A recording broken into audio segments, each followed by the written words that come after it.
Bugun Chortoq tumani aholisini o'ylantirayotgan yana bir muhim mavzulardan biri. Tuman markaziy poliklinikasida qachon qurilish jarayonlari yakunlanadi va qachon foydalanishga topshiriladi?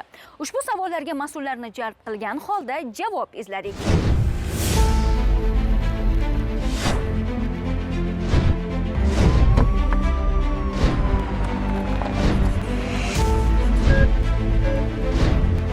Chortoq tumani tibbiyot tizimida yangi bosqich boshlandi.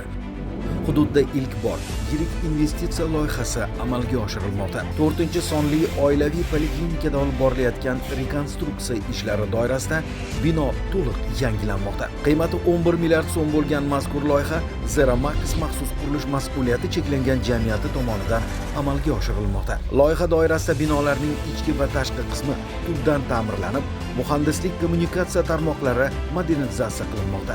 Ma'lumotlarga qaraganda, binoning tashqi fasadiga mana shunday bazalt xomashyosi ishlatilayotgan ekan. Buning sababi issiqlikni 100 yilgacha ushlab turishi uchun ekan.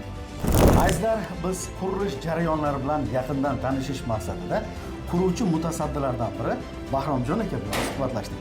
Hop, aytingchi, hozir mana bu qip-qizil bir chiroyli bo'lib turgan mana bu joyda nima ishlar amalga oshirilyapti? Bu yerda cho'pli pol deyiladi. Poldan issiqlikni poldan yerdan turib berishga mo'ljallangan mahsulot bu. Bu hammasi 1-etajdan 4-etajgacha hammasi cho'pli polda bo'ladi. Bahromjon aka, aytingchi, bu loyihaning qiymati qancha ko'rsatilgan?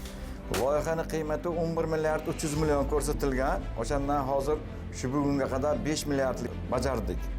Hozir bu bino avvalgisiga holatiga qaraganda demak ancha issiqlik ta'minlangan, aholi uchun ancha qulaylik yaratilgan bino bo'lar ekanda. Bu O'zbekistonda birinchi bo'lib qurilayotgan, ta'mirlanayotgan obyekt hisoblanadi.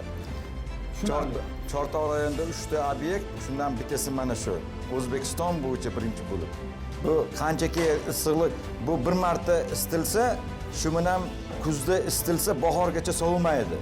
Bu proyekt loyiha bo'yicha. Demak, tejamkor loyiha ekan. Tejamkor. Aytingchi, hozir bu yerda qurilish qachonlarga topshirish rejalashtirilgan?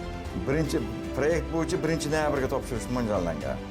Qancha miqdorlik ish bajarildi hozir? Hozir 50% o'tdi. Bajargan ishimiz loyiha bo'yicha 50% o'tdi. Bayramga tayyorgarlik qilib, shu xalqimizga sovg'a qilamiz deb mustaqillik bayramiga bajarishga rosa qattiq harakat qilyapmiz. Ilohim maqsadinglarga yetinglar. Derazalar ham boshqacha deraza. Bular sifat qanaqa? Bu sifat eng oliy sifat deraza.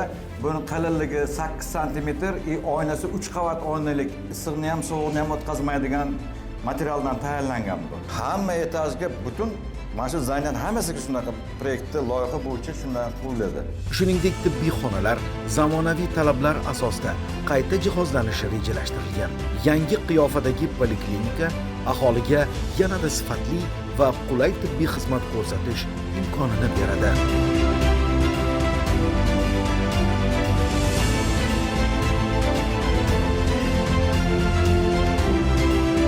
Chortoq tumanida bo'layotgan o'zgarishlar va eng so'nggi yangiliklarni biz orqali kuzatishda davom eting.